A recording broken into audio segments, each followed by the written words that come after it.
Hey everybody, you might have heard that yet another intruder broke into my house this week and then returned to my house again shortly after the police released him.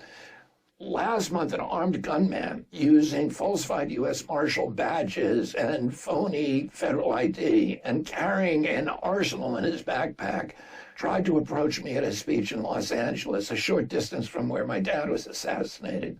I don't want to make too big a deal of it, except that it highlights the need for Secret Service protection.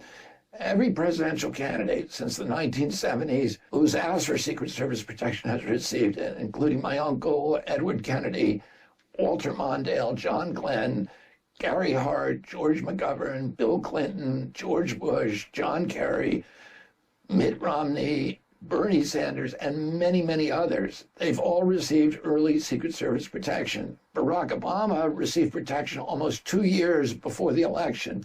However, President Biden has made the historic decision to deny me a Secret Service detail. I'm the only one in history whose request has ever been denied.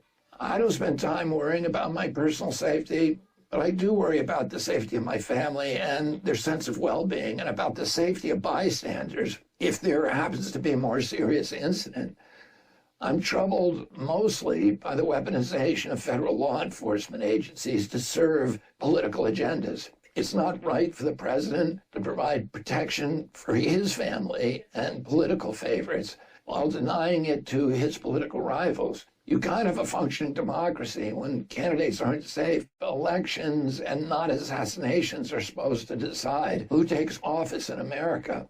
In its threat assessment, the Secret Service concluded that I am at an elevated risk. The decision, therefore, to deny me protection was a naked political calculation. During his first week as Attorney General, my father assembled all the Department of Justice senior prosecutors to tell them that he would not tolerate any politicization of law enforcement. President Biden displays a bust of my father in the Oval Office, but he seems to have forgotten this critical tenet of American democracy.